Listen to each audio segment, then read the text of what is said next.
할렐루야. 제가 오늘 이 말씀 준비하면서 참 감사했습니다. 제가 이 말씀을 전할 수 있을 때 굉장히 제가 하나님 앞에 감사하는 말씀이에요. 오늘 여기에 나와 있는 이 말씀을 우리가 묵상하기 전에 지난주가 이제 사실은 뭐 맥추절이라기도 하지만 오순절이거든요. 오순절날 마가요한 다락방에 이 120문도에게 그 예수님이 부활하신 예수님을 만나고 나서 40일 동안도 아무 역사를 나타내지 못하고 주님이 부활하신 걸 알면서도 힘도 능력도 없던 그 많은 사람들 중에 남아 있었던 예수님 승천하신 모습을 봤던 남자들만 장정들만 500여의 형제라 그랬으니까 고린도서에. 그러면서 승천하신 주님을 주님과 함께 그 자리에 있었던 사람은 수천 명이 넘거든요. 그 많은 무리들 가운데 오직 예수님의 말씀을 의지해서 마가요한 다락방에 있었던 사람은 남녀 합쳐서 120명밖에 안 돼요. 근데 그 무리들에게 오순절날 하나님이 약속하신 구약성경에 언약했던 그 약속, 그 날짜 그대로, 예수님은 구약성경에 약속하신 그 날짜 그대로 6월절 희생의 제물로 어린 양이 되셔서 십자가에 죽으셨다가 3일 만에 초실절날 부활하시고, 그리고 다시 말씀하신 그 약속대로 부활하신 주님이 40일이 지나고 나서 6월절이 지나고 나서 이제 한 40일이 지나고 나면 맥추절이 다가오거든요. 맥추절 절기가 오순절인데 이 오순절 절기에 약속하신 그대로 성령을 주셨습니다. 그러면서 교회의 역사는 시작이 되었는데, 오늘 우리가 함께 나누고자 하는 이 하나님의 말씀, 성령의 나타남으로라고 하는 이 말씀은 정말 우리에게 소중한 말씀이고, 신앙생활하는 많은 성도들이 살아가면서 굉장히 많은 믿음 안에서 신앙생활을 함에 대하여 자신의 삶에 대하여 갈등을 많이 합니다. 고민도 많이 하고, 이렇게 사는 게 맞는가, 어떻게 살아가야 되는가라는 그런 많은 갈등에서 너무 쉽게 해결할 수 있는 방법을 주신 것이 오늘 여기에 있는 이 말씀인 줄 믿으시기를 주님의 이름으로 축원합니다. 오늘 이 성경 본문의 말씀은 하나님의 복음을 전하는, 말씀을 전하는 바울에게 있어서는 정말 뼈아픈 경험을 통한 공고의 말씀이에요. 바울의 인생에 있어서, 그의 삶에 있어서 신앙으로 말미암아 하나님 앞에서의 선 자신의 어떤 살아왔던 삶에 대한 그 많은 실패와 좌절과 아픔 속에서 얻어낸 바울의 뼈아픈 경험을 통한 권고의 말씀임을 믿으시기를 바랍니다. 사도행전 8장에서부터 9장을 보게 되면은 바울이 했던 일들이 나옵니다. 거기에 보게 되면은 바울이 어떤 사람입니까? 빌립보서 3장 5절에서 6절 말씀에 보니까 바울이 자신을 소개를 하는데 이렇게 얘기하고 있습니다. 내가 8일 만에 할례를 받고 이스라엘의 족속이요 베냐민 지파요 히브리인 중에 히브리인이요 율법으로는 바리새인이요 열심으로는 교회를 핍박하고 율법의 의로는 흠이 없는 자로다. 이게 어떤 말씀인지 이해가 안 되시죠? 8일 만에 할례 받았다고는 굉장히 가문으로는 이제 신앙으로는 참 굉장히 어릴 때부터 잘 양육을 받았고, 그리고 베냐민 지파라고 하면은 가문으로서 왕족이고 위대한 집안이고, 그리고 히브리인 중에 히브리인인데 율법으로는 바리새인이다 라고 하는 것은 지금 시대로 말하면 종교 지도자다, 이런 얘기예요. 그리고 열심으로는, 그 율법에 대한 열심으로는 대단했어요. 젊은 청년으로서 굉장히 대단한 열심을 가지고 교회를 핍박하고 율법을 지켜서 말씀을 따라 산다고 하는 것은 흠없는 자로서 살았던 그가 사도행전 8장에서 9장을 보게 되면은 스데반을 돌로 쳐 죽이는 살인 현장에 동참을 합니다. 바울은 살인자들의 무리들과 살인 현장에 동참을 합니다. 이것이 신앙인의 현 주소예요. 대부분의 많은 신앙인들이 이런 과오를 범합니다. 그리고 그것도 모자라서 성도들을 핍박할 공문을 받아가지고 다메섹으로 올라가다가 중간에서 주님을 만나고 눈이 소경이 되어서 자신을 핍박하던 자신이 핍박하던 그리스도인이었던 평신도 아나니아의 안수 기도를 받고 눈이 열려서 다시 보게 되면서 비로소 하나님의 자녀로 다시 태어나게 됩니다. 이 바울이 걸어왔던 신앙생활의 열심과 그 모든 삶에 대한 부분이 우리에게 보여주는 게 굉장히 많아요. 오늘날 많은 성도들이 이 부분들을 우리가 좀 윤영할 필요가 있을 줄로 믿습니다. 다시 말하면 이 얘기는 바울은 자신의 지식과 경험이나 열심으로 살아온 그 모든 삶 속에서 자신의 행위가, 자신의 믿음 생활이, 삶이 옳다고 여겼던 모든 일, 그리고 자기가 열심을 냈던 그 신앙생활의 그 모든 열심이 결국은 아무것도 아니었다는 거예요. 그리고 그 다음에 자기가 할 수 있는 것도 이제는 아무것도 없는 거예요. 그동안 배워왔던 신앙교육이나 그 어떤 믿음에 대한 열심, 그리고 말씀에 대한 율법을 이 바리새인이 될 정도면은 모세오경 거의 다 해워요. 그 정도로 했는데도 불구하고 할 수 있는 게 아무것도 없는 자신을 바라보게 됩니다. 그래서 오늘 이 시간 우리가 함께 말씀을 생각해 볼 말씀은 십자가의 모진 고통과 시험을 통해서 우리를 대속해 주신 주님께서 하나님의 자녀들 곧 믿는 그리스도인들에게 최고의 축복으로 주신 보혜사 성령의 인도하심에 대한 은혜의 말씀을 함께 나누고자 합니다. 할렐루야. 요한복음 14장 18절 말씀을 보게 되면은 예수님께서 십자가를 지시기 전날 저녁에 밤을 새우면서 제자들과 함께 계시는데, 밤을 새우는 그 밤중에 주님께서 거듭 말씀하셨던 내용이 있어요. 그러니까 육신을 가지고 십자가에 못 박히시기 전에 유언처럼 주신 말씀이 있어요. 굉장히 중요한 말씀입니다. 거기에 요한복음 14장 18절 말씀에 이런 말씀을 있습니다. 내가 너희를 고아와 같이 버려두지 아니하리라. 그리고 나서 뒤에 연이어서 나오시는 말씀에 보니까 요한복음 14장 26절에 보혜사 곧 아버지께서 내 이름으로 보내실 성령 그가 너희에게 모든 것을 가르치시고 내가 너희에게 말한 모든 것을 생각나게 하시리라. 할렐루야. 보혜사가 되시는 성령을 아버지께서 너희를 위해 보내주시겠다. 그 얘기를 약속을 하셔요. 이게 유언입니다. 예수님이 십자가를 지시기 전날 저녁 유언이에요. 아버지께서 내 이름으로 보내실 성령 그가 누가 가르쳐 준다고요? 랍비가 아니고 교사가 아니고 인생의 선배가 아니고 장로들이 아니에요. 누가 가르쳐 줍니까? 아버지께서 보내주실 보혜사 성령이 그가 너에게 모든 것을 가르치시고 내가 너에게 말한 모든 것을 생각나게 하시리라. 할렐루야. 누가 하게 하신다고요? 성령이, 하나님이 보내신 성령이 하시겠다는 거예요. 그 약속을 하십니다. 그리고 16장 13절에도 가보니까 예수님의 유언의 말씀이 십자가를 지시기 전날 저녁에 제자들의 발을 씻기시면서 밤을 보내시는 그 말씀이 요한복음 14장 1절부터 시작해서 13장부터 시작해서 17장까지 나와요. 그 긴 시간이 하룻밤에 주신 말씀이에요. 그 말씀 속에 17장까지 나오는 말씀에 보니까 마지막 예수님의 제자들을 위한, 그리고 제자들의 말을 믿고 믿는 모든 사람들을 위한 중보 기도로 맞춰지는 게 요한복음 17장이에요. 이 긴 밤의 이야기 속에서 예수님이 16장 13절에 보니까 그러나 진리의 성령이 오시면, 그 성령이 우리에게 오시면 그가 너희를 모든 진리 가운데로 인도하시리니. 할렐루야. 그가 스스로 말하지 않고 오직 들은 것 곧 아버지께로부터 들은 것을 말하며 장래의 일을 너희에게 알리시리라. 할렐루야. 그럼 얼마나 중요해요. 이건 예수님께서 우리에게 주신 신앙의 가장 중요한 이정표입니다. 신앙생활을 어떻게 살아야 될 것인가에 대한 이정표예요. 주신 말씀과 이 약속으로 인하여 우리에게 주시는 성령으로 말미암아 우리가 신앙생활을 해나갈 방법을 가르쳐 주신 거예요.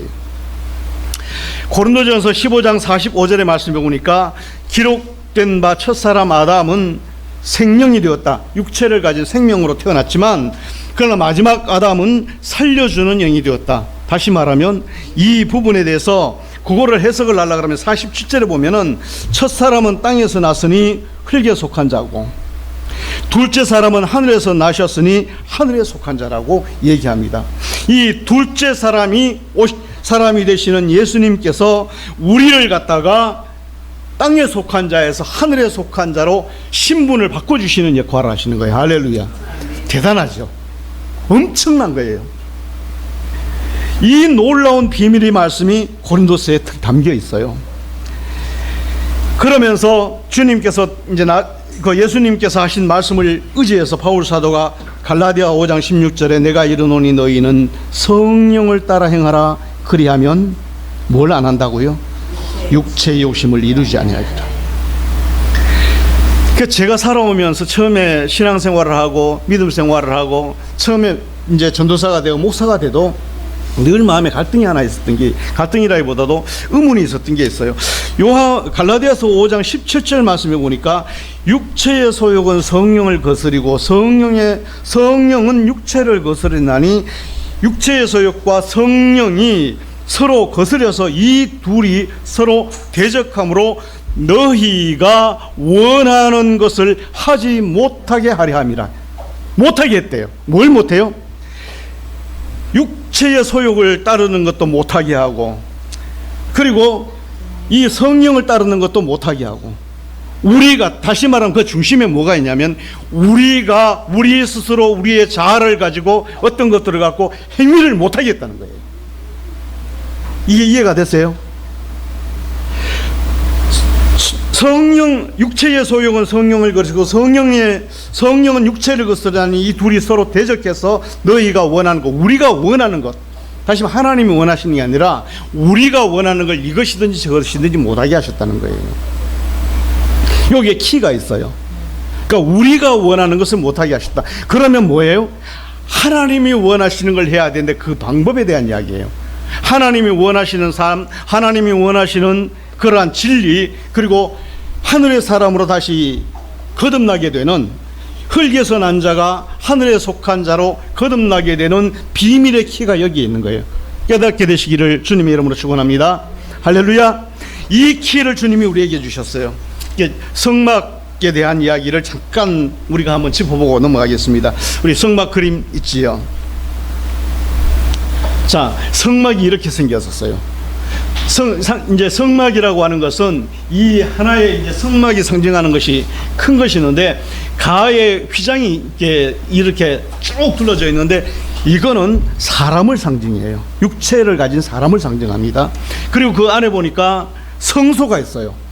성소와 성전이 있습니다. 그 성소가 있는데, 이 성전은 사람 속에 있는 내적, 영적 존재에 대한 얘기예요. 다음 그림 한번 봐주세요. 자, 성막의 뚜껑을 딱 여니까 뭐가 나와요? 여기에 보니까는, 여기에는 번제단에 피를 흘리셔서 못 박히셨던 예수님을 상징하는 번제가 드려지고, 여기에 보니까 저 안으로 들어가게 되면 이제 들어가기 전에 여기 앞에 물두멍이 있어요. 이거를 갖다가 뭐로 이제 우리는 하나님 우리에게 알게 하시려고 했냐면 세례를 상징해요. 씻어야 돼요. 예수님의 피로 씻음 받고, 예수님의 피로 속죄를 받아 씻음을 받아서, 그리고 나서 하나님 앞에 성전으로 들어가는 거예요. 하나님 앞에 들어가면 그 하나님 앞에서 서게 되는데, 거기에 서게 될 때에 그 맨 안쪽에 중간에 이제 막이 하나 있어요. 그리고 그 뒤쪽에 보면 뭐가 있냐면 지성소라고, 언약궤가 있는, 하나님의 언약궤가 있는 지성소가 있어요. 그 지성소가, 자 다음 장 넘겨주십시오. 여기에 지성소 안쪽에 언약궤가 이렇게 있는데, 이 언약궤 위에 언약궤가 있는데, 언약궤 위에 거기에 순금으로 만들어진 지성소로 지칭되는 곳이 있어요. 하나님의 속죄가 임하고 은혜가 임하면 거기에 하나님의 성령의 임재가 있는 거예요. 다시 말하면 이거는 사람을 상징하는데, 예수님을 통해서 우리에게 보여주시는, 예수님도 육신의 몸을 입고 오셨고, 그리고 그 육신의 몸을 입고 오신 주님이, 주님 안에는 하나님의 성전이 있어요. 그 하나님의 성전 속에, 보통 인간은 성전은 있는데 그 성전 속에 하나님의 영이 계시지 않으면 하나님의 사람이 아닙니다. 무슨 말씀인지 이해되시죠? 자, 넘겨보십시다. 자, 하나님의 예수님의 피로 속죄함을 받은 성도가 회개하고 주님 앞에 나가게 되면은 그 회개함으로 말미암아 하나님의 임재가 자기의 내적인 성소의 중심에 지성소에 주님의 임재가 있게 되는 거예요. 주님에게 임재가 있게 되면 비로소 완전한 하나님의 사람이 되는 거예요. 이게 상징입니다. 자, 그러면은 거기에 뭐가 나타나기 시작하냐면은 구름, 여기 이제 뒤에 거는 우리가 일반 그 구름을 이제 찍은 사진인데 아마 이랬을 것이라 보여서요. 이게 구름 기둥이 있고 구름 기둥 가운데 불 기둥이 있습니다. 성경을 자세히 보게 되면은 출애굽기 40장 38절 보니까 낮에는 여호와의 구름이 성막 위에 있고, 이 얘기가 무슨 얘기냐면 낮에는 환하니까 구름이 있는 게 보여요. 낮에는 성막 위에 구름이 있고 밤에는 불이 그 구름 가운데 있더라. 밤은 어두우니까 불이 보이는 거예요. 구름 기둥과 불 기둥, 기둥은 굉장히 중요한 겁니다. 구름 기둥과 불 기둥이 성소로 지탱을 하고 있는 거예요. 하나님의 임재는 구름 기둥과 불 기둥으로 있는 겁니다. 이스라엘의 온 족속이 광야 40년간 동안 세례를 상징하는 홍해를 건너고 가서 주님을 만나고 나니까 주님 안에서 하나님을 만나고 나니까 하나님께서 성소를 짓게 했는데 그 성소에 보니까 이 형태가 나타나는 거예요. 그러니까 구름 기둥과 불 기둥이 항상 존재해요. 낮에는 구름 기둥만 보이지만 밤에는 구름 가운데 있는 불도 보이는 거예요. 그러니까 구름 기둥과 불 기둥이 같이 있어서 밤낮으로 이스라엘 백성을 인도합니다. 이게 오늘날 예수 그리스도를 구주로 영접해서 하나님의 자녀가 되는 성도들에게 시청각적으로 우리에게 보여주신 하나님의 비밀이에요. 깨달아 알게 되시기를 주님의 이름으로 축원합니다. 요한복음 14장 23절에 보면 이런 말씀이 있습니다. 사람이 나를 사랑하면 내 말을 지킬 것이니 내 아버지께서 그를 사랑하실 것이고, 그렇게 되면, 비로소 그렇게 되면 우리가 그에게 가서 뭐라고 그랬죠? 우리가 그에게 가서 거처를 그와 함께 하리라. 뭘 얘기합니까? 성령의 임재를 얘기합니다.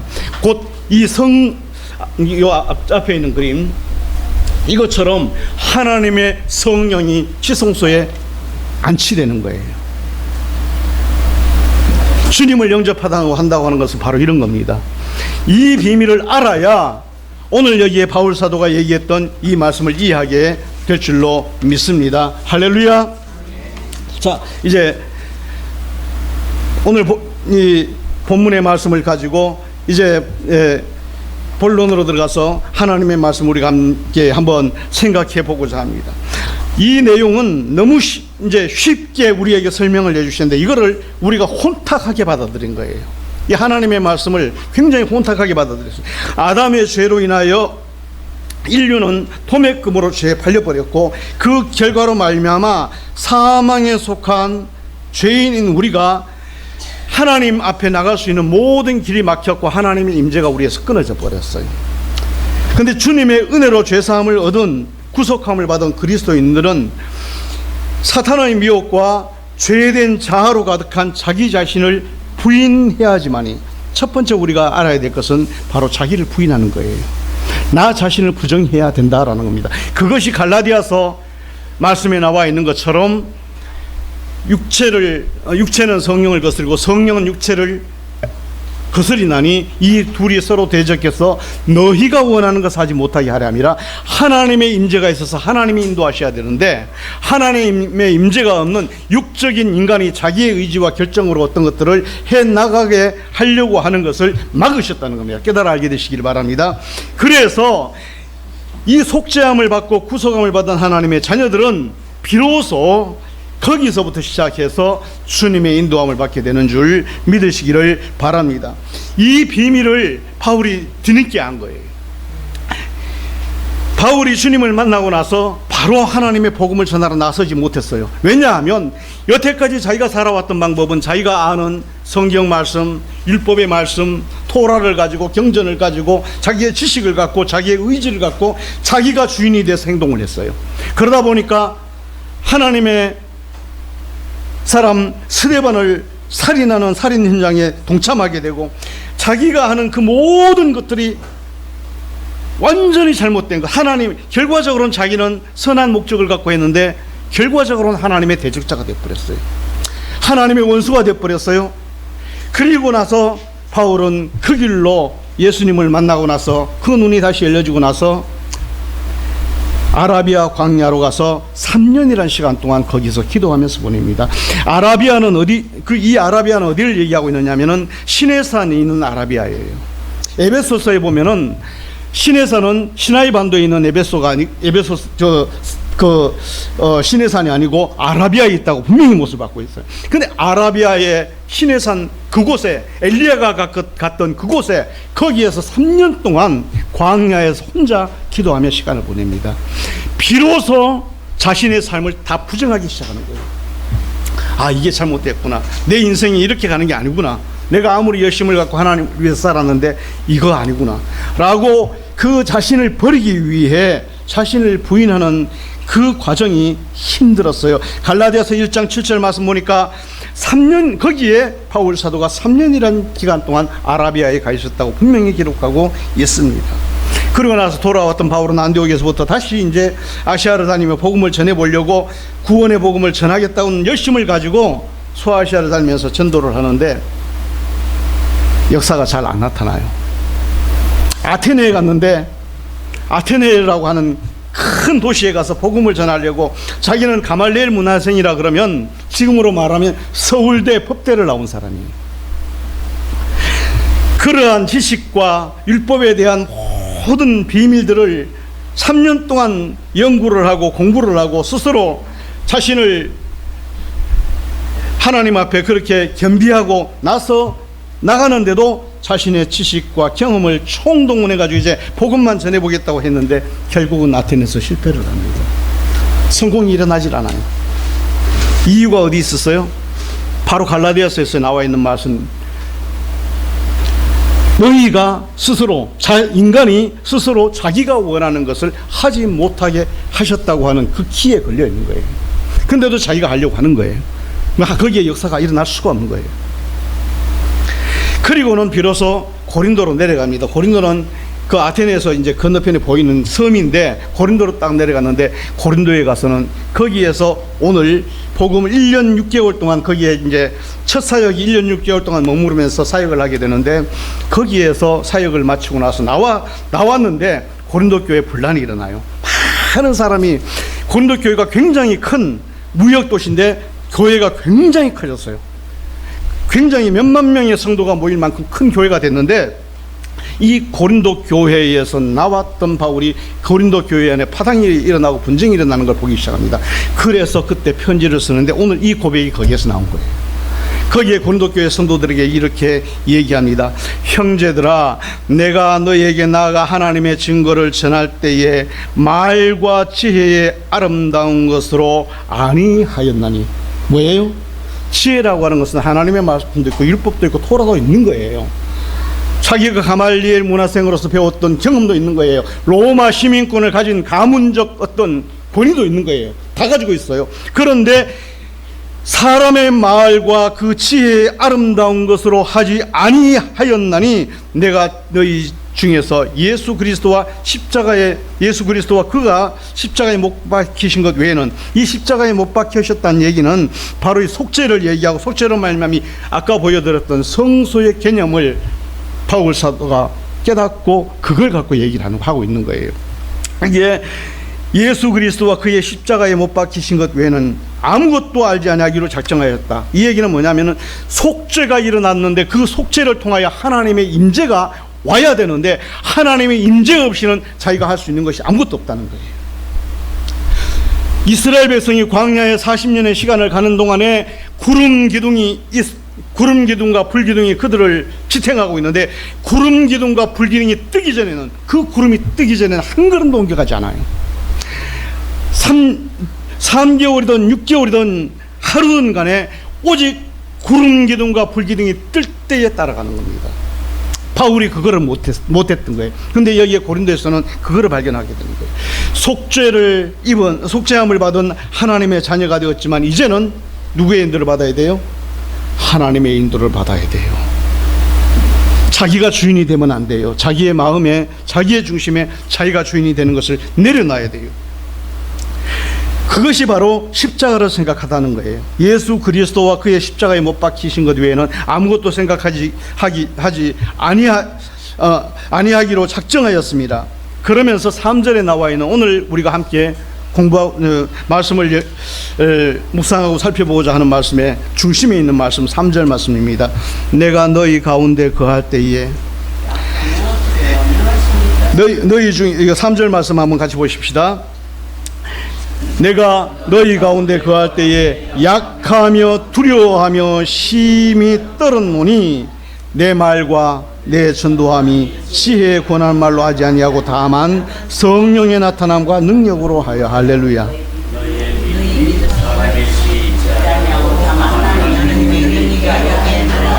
자, 거기에 보니까 뭐라고 나와 있죠? 바울 사도가 예루살렘으로 가서 포박이 당해서 로마로 가서 사형을 당하는 그런 과정을 갈 때도 바울이 그렇게 될 거라고 하는 많은 기도하는 사람들이 막았는데도 불구하고 죽음도 불사하고 길을 갑니다. 목숨을 두려워하지 않아요. 40에 한 번 감한 매를 이제 수없이 맞아서 심지어는 어떤 경우에는 죽은 줄 알고 성 밖에 던져버리는데 살아나기도 하고, 그런 모진 고통도 조금도 겁을 내거나 두려워하거나 염려한 적이 없어요. 바울이 겁이 있는 사람이 아니에요. 복음에 대해서는 죽기를 각오했습니다. 그런데 고린도에서 하는 얘기가 뭐라고 말하냐면은 너희 가운데 거할 때에 약하며 두려워하며 떨었다. 뭐 때문에 떨었습니까? 뒤에 나와 있는 얘기예요. 내가 전하는 복음의 말씀, 내가 전하는 하나님의 말씀, 그리고 내가 전도하는 전도, 이것이 나의 지혜로, 나의 지혜에 권하는, 나의 권하는 말로 하지 않고 오직 내가 아닌 주님이 나타나셔서 성령이 나를 통해서 역사하시도록 하기 위하여 혹시 내가 주인이 돼서 내가 권한자, 마치 어떤 권한을 가진, 주권을 가진 사람처럼 되어서 내가 알고 있는 지식을 갖고 내가 막 나서서 할까봐 이게 무서운 거예요. 바울의 두려움은 거기에 있었어요. 이거 하나님이 하시는 것, 하나님의 말씀과 성령의 인도로 되어져야 되는데 그게 안 되고 혹시 내가 주도권을 가지고 내 지혜로, 내 권세로 또는 내 어떤 걸 가지고 할까봐 이게 무서운 거예요. 바울은 다른 게 무서운 게 아니에요. 왜 그게 무섭습니까? 자기는 해봤거든요. 자기가 아는 지식과 믿음을 갖고 열정을 가지고 했는데 결국 뭐예요? 하나님의 대적자가 되고 살인자의 무리에 동참하게 됩니다. 자기가 그걸 해봤거든요. 얼마나 무서운지 아는 거예요. 자기 의지로 사는 것이 얼마나 무서운지를 아는 거예요. 하나님의 말씀만 갖고 되는 것이 아니라 말씀 가운데 역사하시는 성령의 인도를 같이 받아야 되는데 이거를 하지 못하고 자기가 아는 지식이 하나님의 말씀을 아는 지식이 자기 것이냐, 말씀이 자기 것이냐, 말씀의 주인은 주님인데 주님이 주인이 아니라 그 말씀을 가진, 지식을 가진 자기가 말씀의 주인인 양 자기가 행동할까 봐 무서운 거예요. 그게 너무 무서운 거예요.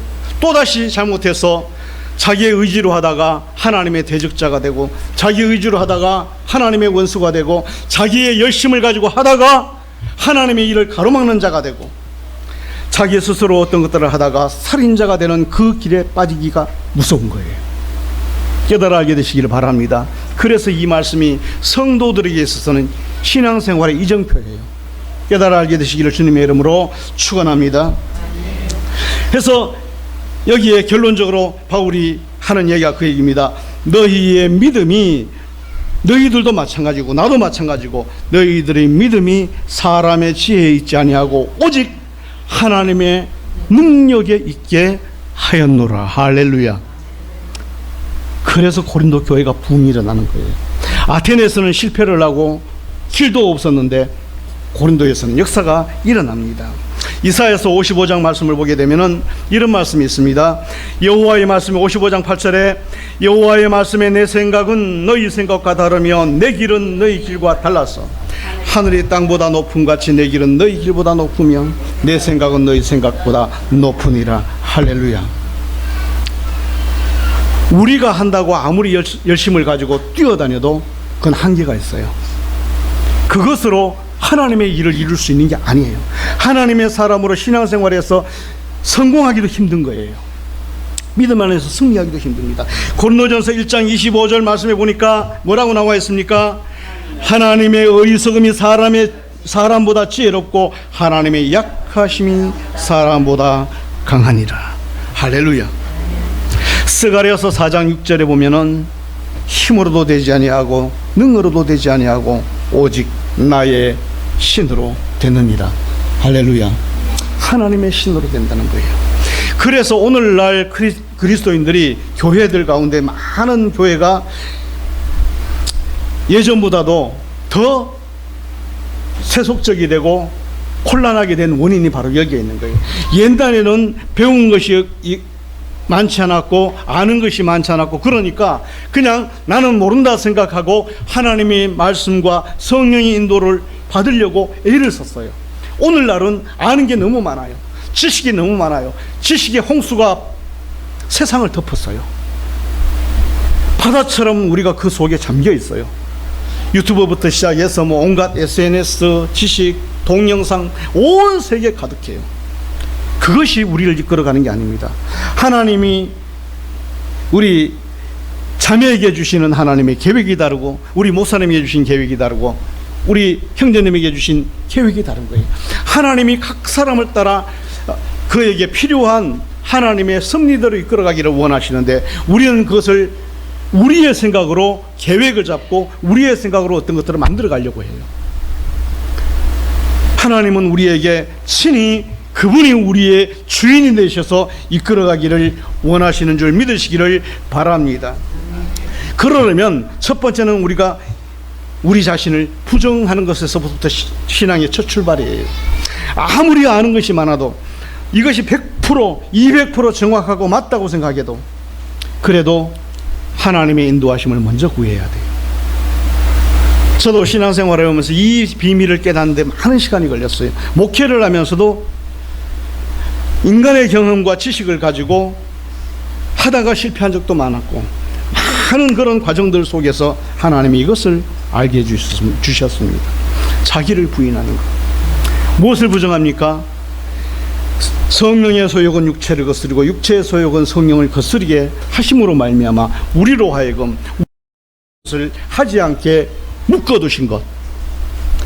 오직 무엇만 바라보고 가느냐면 구름 기둥과 불 기둥이 인도하는 대로 가는 것을, 그것을 주님께서 원하셔서 우리에게 그 키를 주셨는데, 이걸 잊어버리고 아직도 우리가 이걸 가지고 살아갈 때가 너무 많다는 겁니다. 깨달아 알게 되시기를 주님의 이름으로 축원합니다. 자기를 부인하는 것이 첫 번째입니다. 둘째는 자기의 의의를 버리고 하나님의 의의가 나타나기를 기도해야 될 줄로 믿습니다. 내 의와 내 어떤 그런 것들을, 뭐 자기를 부인하는 말씀과 같은 말씀이긴 하지만 하나님의 의의가 나타나기를 기도해야 된다. 할렐루야.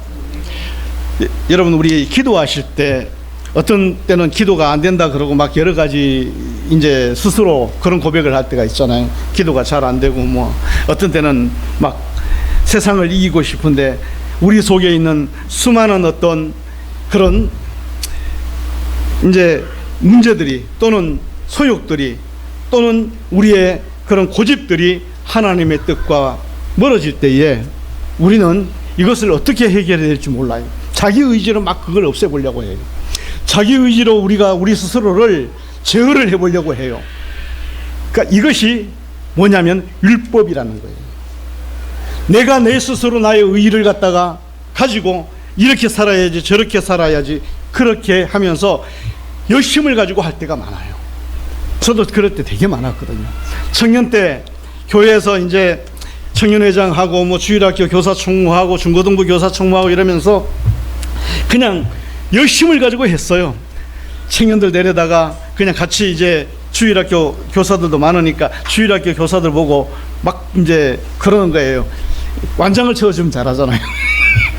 그러니까 그 교사들 보고 교사가 돼서 새벽 기도 안 하면 되냐고 막 뭐라 그러기도 하고, 그리고 그냥 한 달에 한 번은 꼭 기도원 가야지, 그래 주일학교를 맡아놓고 그러냐고 그러고, 끌고 그냥 억지로 그냥 피곤한 직장 다니는 사람들 뭐까지 다 그렇게 힘들게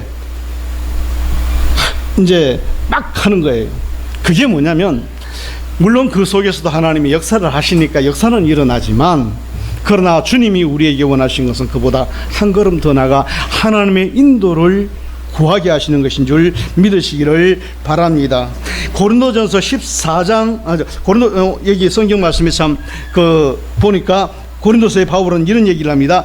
나는 그리스도와 가이오 외에는 너희 중에 아무에게도 세례를 베풀지 아니한 것을 감사하노라. 성도가 그렇게 많아요. 그런데 바울이 세례 준 집이 몇 집이 안 돼요. 세례 준 집이 몇 집이 안 돼요. 저는 우리 이제 우체국 신회라고 해서 대한민국 우체국 가운데 크리스찬들 모임이 있어서, 거기에서 이제 중국의 교회를 몇 군데를 세워서 같이 가서 이제 그 세례도 줘야 되고 뭐 사역자도 세워야 되고 가서 그래가지고 한 번 갔는데도 세례를 기다리는 사람이 30명이 넘었어요. 그냥 다 해줘요. 근데 바울은 뭐라고 그래요? 그리스도와 가이오 외에는 너희 중에게 내가 아무도 세례를 베풀지 않으냐 하는 것을 감사하노라. 왜 그랬습니까? 고린도 교회가 아볼로파다, 파울파다, 뭐 누구파다 그러면서 이렇게 나누어지는 거예요.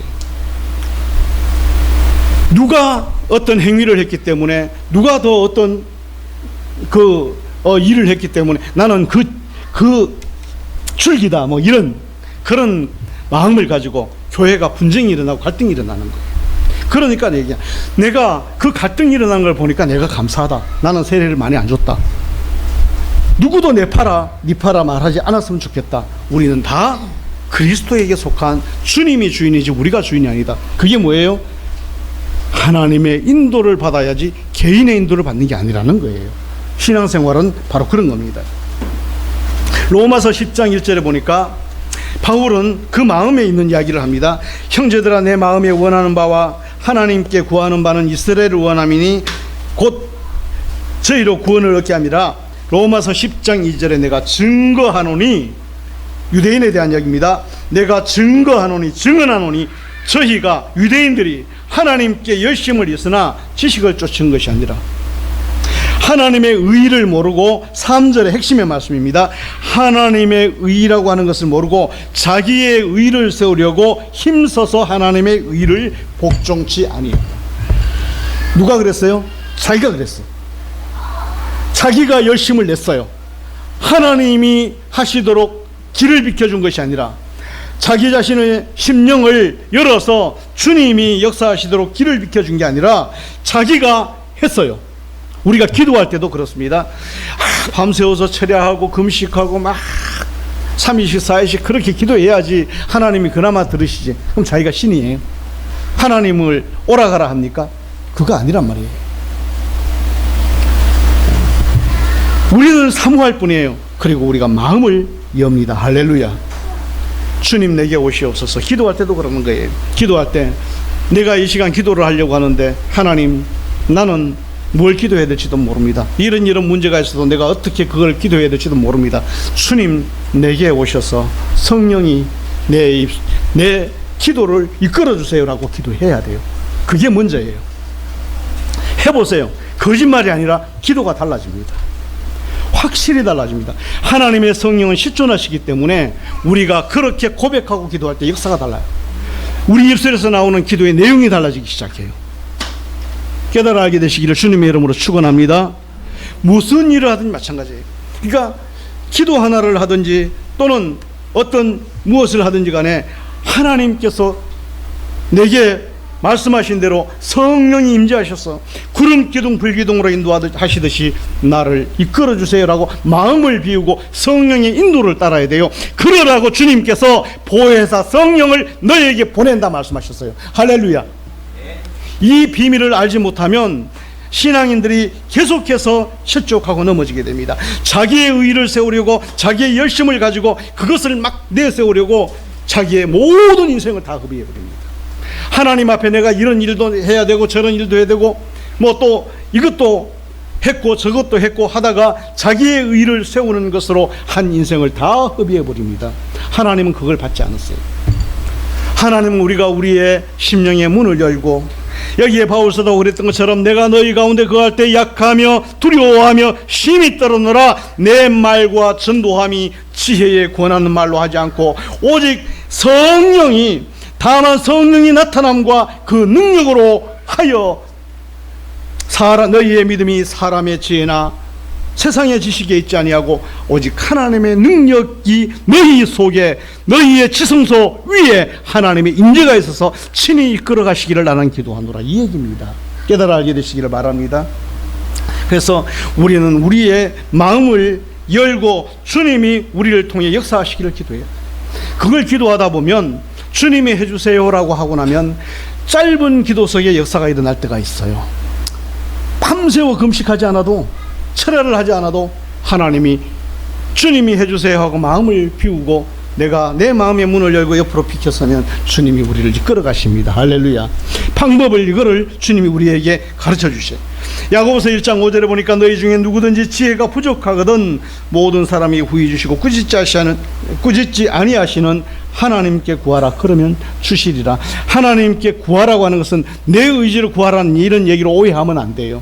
하나님 앞에 성령이 내 기도를 주관해 주시라고, 하나님이 이끌어달라고 기도해야 될 줄로 믿습니다. 오늘 그래서 우리 13절 말씀에 우리가 이것을 알거니와 사람의 지혜가 가르친 말로 아니하고 오직 성령께서 가르치는 것으로 하니 영적인 일은 영적으로만 분별이 되느니라. 할렐루야. 영적인 일은 영적으로만 분별이 된다고 말씀하고 있습니다.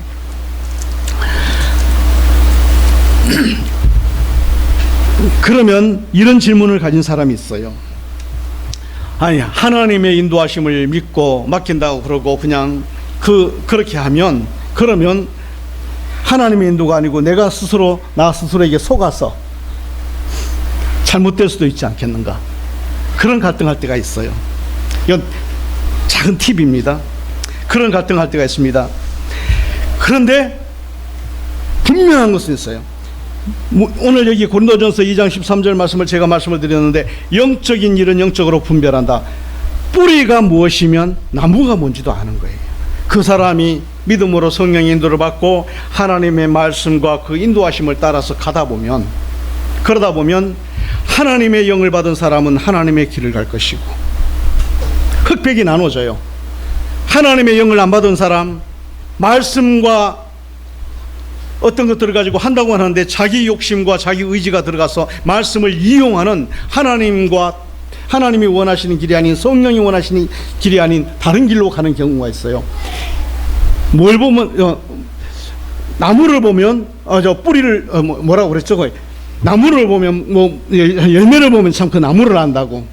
성경 말씀에 그 얘기 있잖아요. 열매를 보면 나무를 안다고 그 하는 얘기는 내가 성령의 인도하심을 받고 하나님의 말씀을 따라서 그 말씀과 성령의 두 가지의 우리를 지탱하는 믿음의 인생의 길에, 나그네 길에서 구름기둥 불기둥 우리를 지탱하는 이 지탱하는 것을 믿고 우리가 가다 보면 하나님께 속한 사람은 하나님께 속한 자로 분리될 것이고, 하나님께 속하지 않은 잘못된 영을 따라 자기의 소욕을 쫓아가는 사람은 말씀을 따라간다 하더라도 그 사람 쫓아서 어떤 행위를 한다 하더라도 그 사람은 하나님께 속하지 않은 열매가 나타나요. 열매를 보고 나무를 압니다. 하나님의 심판은 거기에서 갈라져요.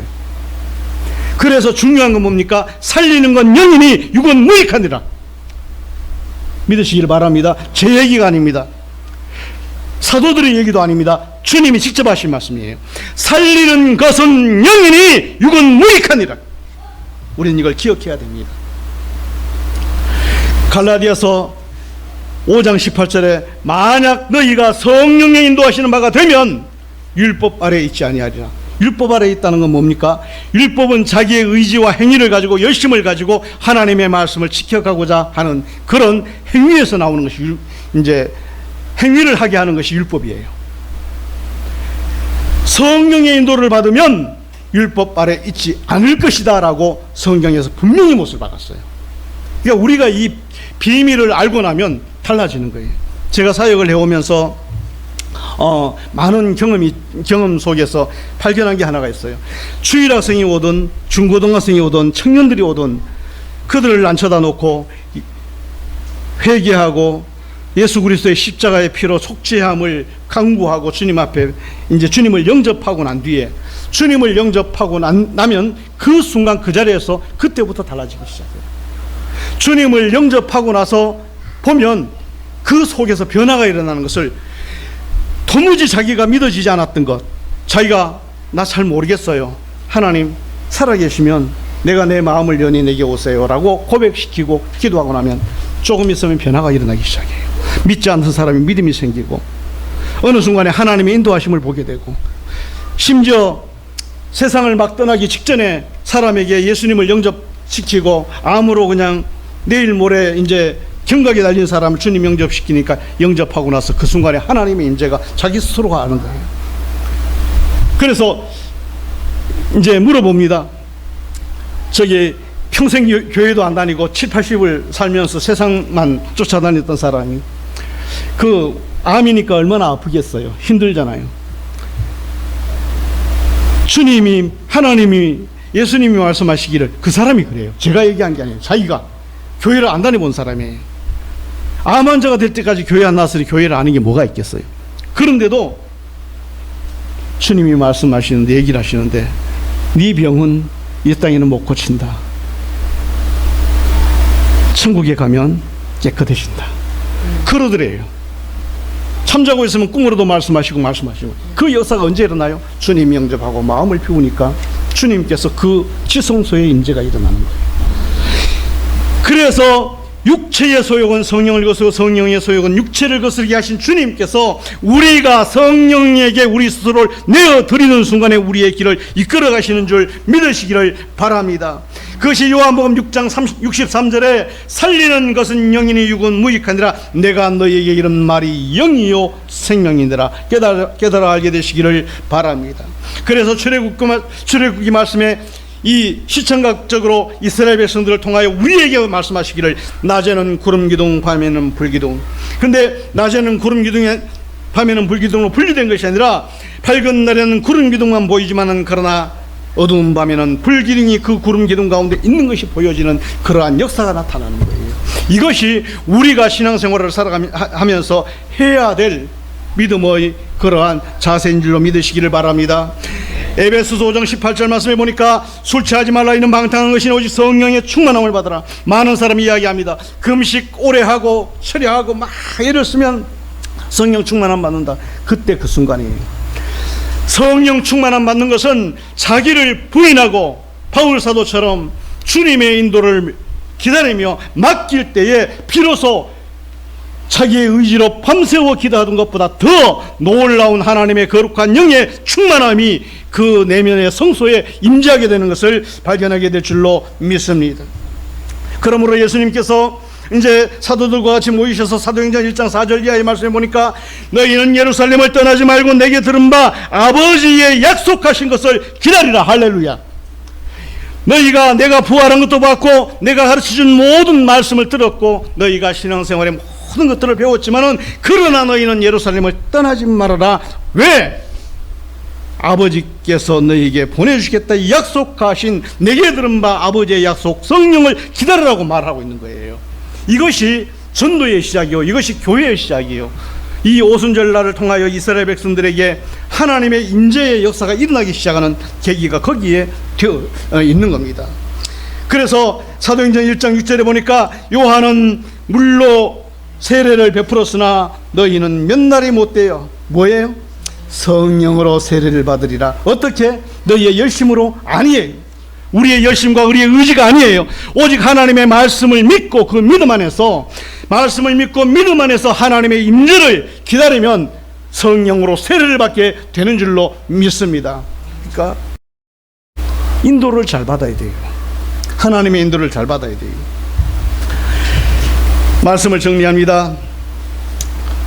오늘 본문에서 사도 바울은 자신의 정말 가슴 아픈 기억, 자신이 옳다고 생각했던 그 의로움이라고 하는 것이 결국은 주님을 십자가에 못 박는 일이었고, 그것이 그렇게 사는 것이 자신의 삶이었고 자신의 모습이었다고 하는 것을 발견하고 성령을 쫓아 행하라고 말씀하고 있는 것을 믿으시기를 바랍니다. 고린도 교회에 수많은 문제와 갈등이 있었을 때 그 갈등이 있는 그 고린도 교회 성도들을 향하여 하는 이야기가 하나님의 성령의 인도함을 받고 그리스도의 우리를 위해 십자가에 못 박히신 그리스도를 통하여 속죄를 이루신 주님, 그 주님이 우리에게 약속하신 성령을 쫓아 행하라. 우리가 기도할 때마다 그러는 거예요. 우리는 죄인이지만 주님의 십자가로 말미암아 그 보혈의 피로 우리를 씻어 주셨으니 이제는 우리의 마음의 성소에 주님 모시옵소서. 그리고 내 기도를 이끌어 주시고 내 찬송을 이끌어 주시고 내 걸음을 인도해 주세요. 내 인생을 이끌어 주세요 라고 고백하는 고백이 되어지게 되기를 바랍니다. 그래서 성도는 언제나 자기를 부인하고 하나님의 거룩하신 말씀 안에서 말씀과 함께 역사하시는 성령의 인도하심을 따르는 것보다 더 중요한 것은 아무것도 없습니다. 사무엘상 12장 16절에 보니까 거기에 미스바에 모여서 집회를 하던 사무엘이 항상 한참 집회하고 있는데 블레셋 군대가 쳐들어옵니다. 사무엘서 12장 16절 사무엘이 얘기합니다. 너희는 이제 가만히 서서 여호와께서 너희 목전에서 행하신 이 큰 일을 봐라. 뭐예요? 하나님이 하시는 걸 봐라. 네가 하려고 하지 마라. 하나님이 하시는 걸 봐라. 기드온이 전쟁을 하러 나가는데 바닷가에 모래알처럼 많은 미디안 군대를 바라보고 사람을 갖고 뭘 준비를 해서 하려고 했더니 하나님이 말씀하시기를 10,000명도 20,000명도 많다. 10만 명 다 보내라니 다 보내도 2만 명 남아요. 다 그것도 많다. 네 힘으로 했다 그런다. 안 된다. 또 보내라 그랬더니 남은 사람이 300명만 남았습니다. 이유가 뭡니까? 네 힘으로 했다 그런다. 너희들 힘으로 했다 그런다. 안 된다. 그게 갈라디아서 말씀이에요. 시편 46편 10절에 보니까 그러므로 너희는 가만히 있어 내가 하나님 됨을 알지어다. 어디에 가만히 있어요? 자기의 의지에 가만히 있어 주님 앞에 마음을 열어놓으라는 거예요. 주님의 인도를 맡기라는 겁니다. 바로 성막을 통해서 아까 잠깐 보여드린 성막처럼 그것을 시청각처럼 우리에게 보이신 주님께서 믿음이라고 하는 것은 바로 이런 것이고 땅에 속한 자와 하늘에 속한 자가 나누어지는 것은 바로 이런 것이라고 우리에게 보여주고 있습니다. 출애굽기 14장 13절에도 보니까 모세가 애국 군대가 이제 자기를 쫓아오는데 앞에는 홍해가 갈라졌습니다. 홍해가 있습니다. 그 홍해 속에 수장될 위기에 떨어졌을 때 하나님 앞에 이스라엘 백성을 향하여 하는 말이 있습니다.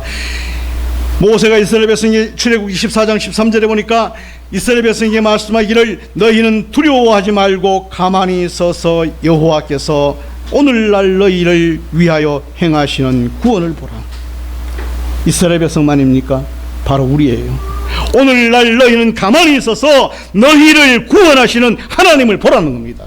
너희는 너희 스스로 행위와 의지를 가지고 너희의 욕심과 열정, 그것이 선한 의지라도 좋기는 하지만 그러나 선한 의지를 가지고도 차라리 하나님 앞에 어떻게 하면 됩니까? 기도하고 엎드리는 거예요. 그러면 주님이 이끌어 가실 거니까 너희는 가만히 서서 여호와께서 오늘날 너희를 위하여 행하시는 구원을 봐라. 그게 모세가 이스라엘 백성들에게 하는 얘기입니다. 그러면서 오늘날 여호와께서 너희를 위하여 싸우리니 너희는 가만히 있을지니라. 시편 37편 말씀에 그래서 내 길을 여호와께 맡기라. 그리하면 그가 이루시리라. 빌립보서 2장 13절에 바울사도가 또 그 얘기합니다. 너희 안에 행하시는 이는 하나님이시니 자기의 기쁘신 뜻을 위하여 너희에게 소원을 두고 행하시게 하시나니. 하나님이 우리 안에 성소에 계신데 우리는 계속 우리의 의지를 가지고 믿음 생활을 하려고 합니다. 우리가 오늘 이 말씀을 통하여 바울 사도가 하는 말씀, 너희는 성령을 따라 행하라. 그리하면 육체의 욕심을 이루지 아니하리라. 너희가 성령에 인도하는 바가 되면 율법 아래 있지 아니하리라. 오늘 이 말씀이 우리의 생명의 말씀이 되기를 주님의 이름으로 축원합니다. 오늘날 우리는 이 고백을 통하여, 바울의 고백을 통하여 신앙생활과 복음을 증거하기 위한 거룩한 삶 또는 승리하는 삶, 영광의 비밀이 무엇인지를 발견하고, 보혜사 성령님의, 주님이 약속하신 성령님의 인도하신 말에 우리 스스로를 맡길 수 있는 이 놀라운 비밀의 경륜들이 우리 안에서 이루어지게 되기를, 그리고 그 말씀처럼 그렇게 됨으로 말미암아 온 예루살렘과 유대와 사마리아 땅 끝까지를 내 복음의 증인이 되리라고 말씀하신 그 주님의 말씀이 성취되는 역사가 있게 되기를 주님의 이름으로 축원합니다.